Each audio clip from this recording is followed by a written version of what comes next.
Hey guys, and welcome back to another episode of A Link to the Past.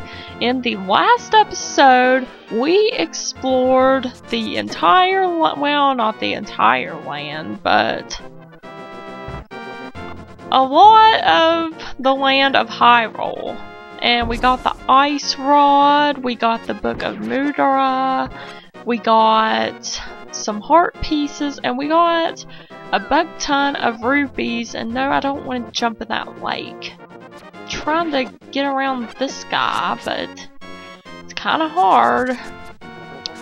So in this episode, we are going to go over to the desert. Oh, this is going to be a very, very long, treacherous journey to the desert.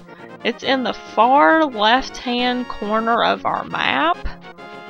And it's just, I particularly don't like the desert very well. I don't know, it's just very, I don't know. I just don't particularly like it. But anyway, before we do that, I want to go in here because there is something special we can get in here too. Now, first of all, you can get some bombs, you know, if you move those blocks there. Now, that's always useful, so I'm going to do that first. Then I want to go back in. I need to move these blocks a different way so I can get around that chest and go through that door there. Okay, there we go. And I need to pull the lever on the right. It'll raise the water levels because the one on the left just gives you a bunch of enemies. So it's a really mean joke, isn't it? And if we go out here, we will find that there is a piece of heart that came up as a result of raising the water levels. And see, there's fish too. I don't know if I want to catch the fish though. I mean, I think you can get something from it if you trade it to one of the merchants in Kakariko Village, but I don't want to do that right now. So, because we are so close to the desert here that it's just easier to go over here. If you speak to that guy, he doesn't really say anything at all. I don't know why, but he doesn't. And if you go in here, there's another great fairy that will heal you. Which is nice because I was hit several times completely. So there's lots of caves around here too in the desert. Now this is the most annoying part. This stupid bird will just keep annoying you. There's a cave here I want to get to though. I want to visit this first before I go to the desert palace because, as you know, I really like caves. Oh, it is the Book of Mudra. With it, you can read the language of the ancient people. Now, I know there is something. Yeah, I guess I can't use my dash to break that wall. I have to actually use a bomb this time. Crud.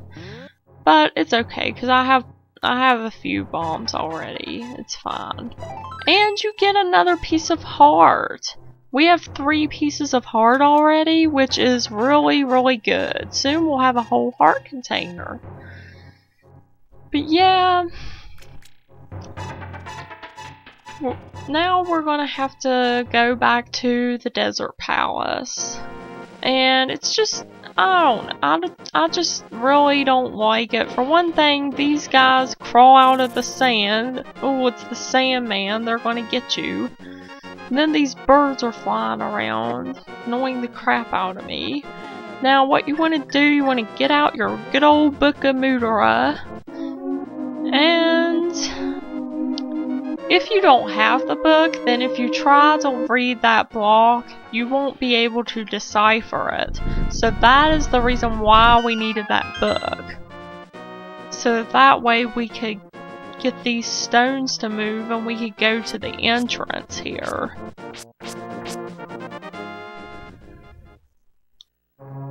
And see, like, for one thing, these guys crawl out of the sand and try to get you. Those are the same guys.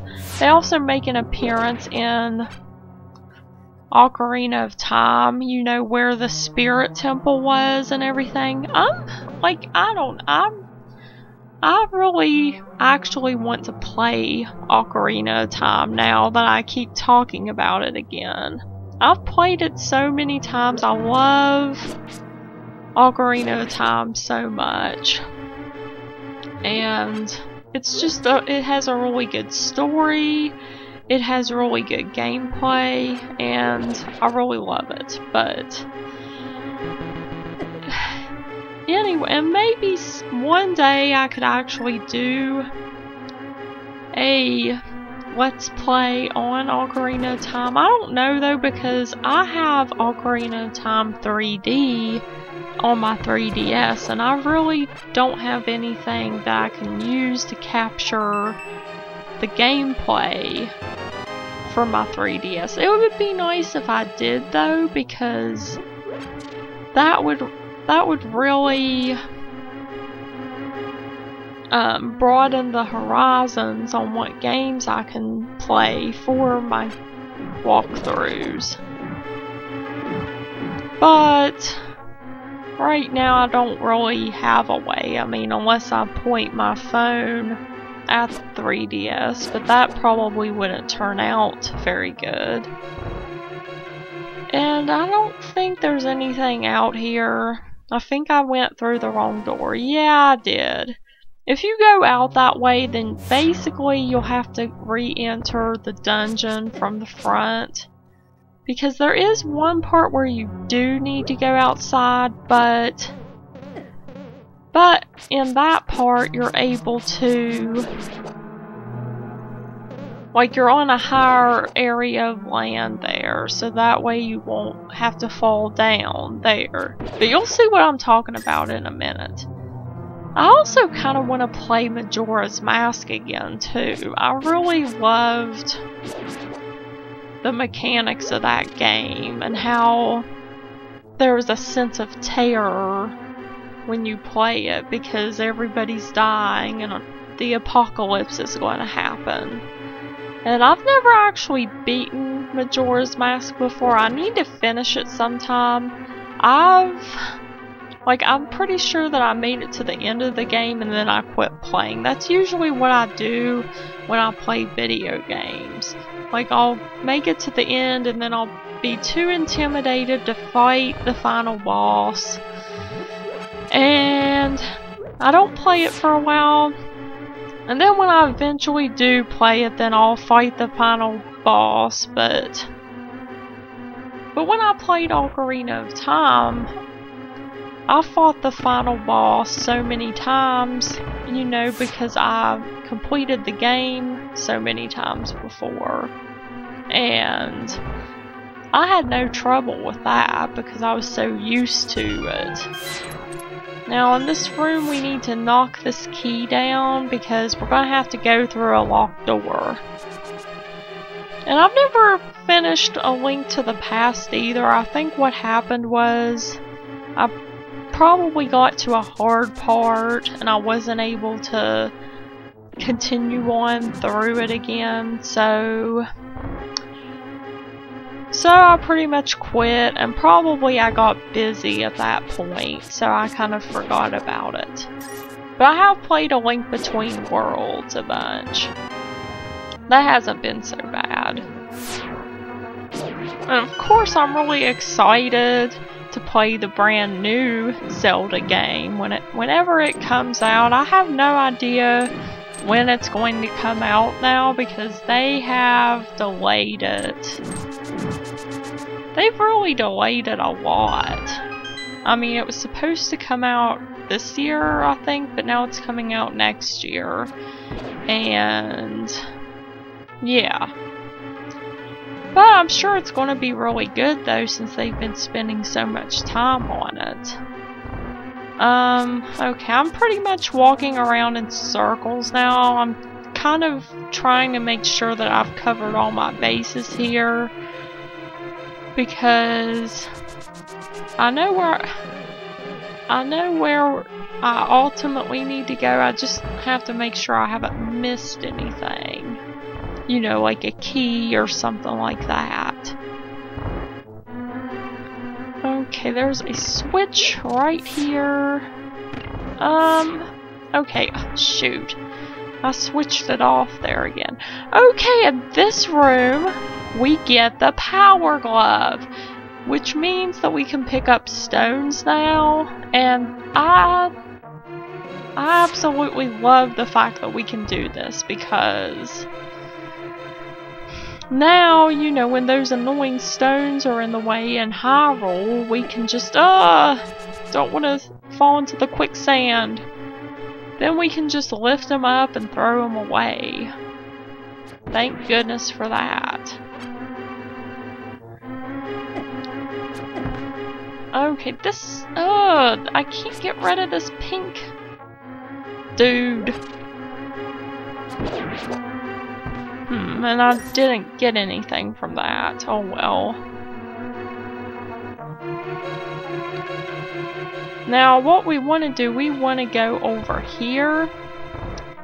And here's another exit to the outside. But before we do that, oh, we don't want to run into him. Okay, before we do that, we want to move this stone. And then we will be able to enter the fairy room. And I really want to catch this other fairy, because I need it in my bottle. So now I have 2 fairies. Awesome. Okay, I'm gonna go ahead and go out here. And so we end up back outside here.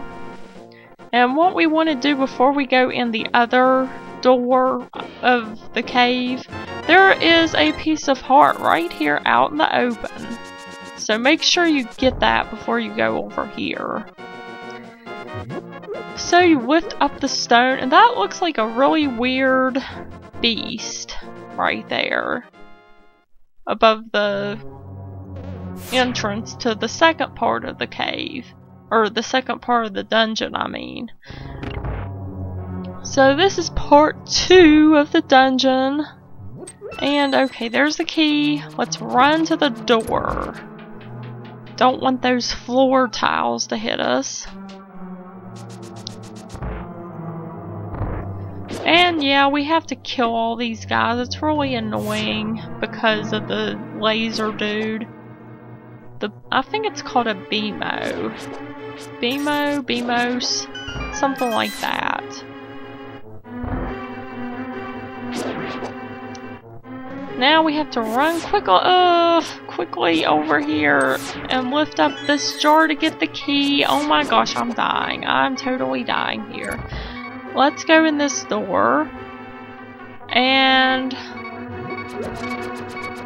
I need another key. Oh, great. Okay, of course, I just had to die. That's okay, because we have a fairy, but I didn't want to use the fairy yet.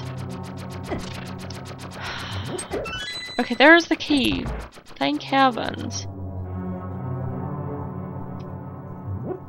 And now we end up in this room. This room's kind of cool, actually. We want to get rid of this guy first, though. And that didn't go as planned. Sometimes he's too quick for me. And let's get our lantern out. Lantern.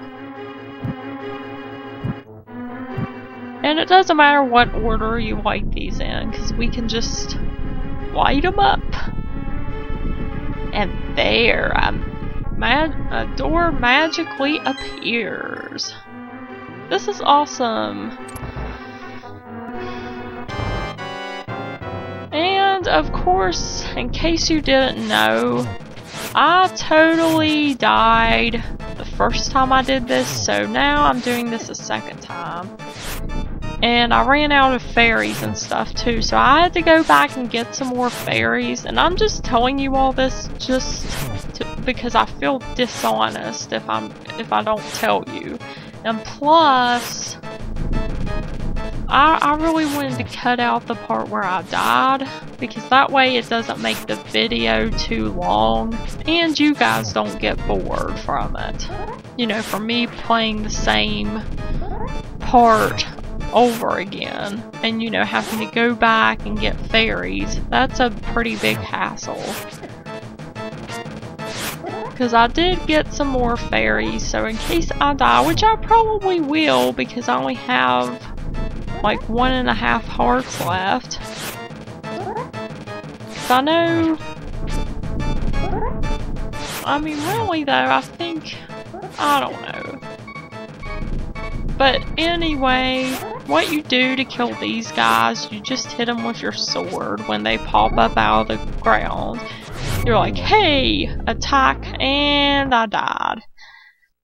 Yep, that was a pretty epic way to die though, because one of those guys actually just exploded, so so I died just as the other guy died. It was a double death. But there are 2 more of these left, so hopefully I can do it this time. And I mean, really the best way to do it is to do your spin attack, because you don't know where the dude's going to pop out at, you know, which direction he's going to go. Plus, I think the spin attack, I think the spin attack actually deals more damage than just a regular sword slash. So that is why it's better just to do that attack. But yay, we get another heart container, and we get the second pendant. I forgot which pendant this is. I'm guessing it's the Pendant of Wisdom. Just because of the fact that, oh, well, it's not. It's the Pendant of Power. Never mind. I was completely wrong on that front. But anyway, let's see, I'm going to go back over here. It's finally time to leave the desert, but at first I'm going to stop in this cave again. Wait, no I'm not. That's not where I wanted to go, I don't think. And yeah, there's like a big stone slab up there, but you can't really do anything about that now, so don't worry about that right now. So I'm pretty sure you can't get up there yet. Oh, I know what I want to do. I think there's something under one of these stones. Yeah, let's just see what's inside, just for curiosity's sake. Okay, there's rupees in all these pots. Check out the cave east of Lake Hylia. It has cool and strange, wonderful and strange things in it. Okay, well that really didn't help much. But anyway guys, that is it for this episode. I will see you guys in the next episode.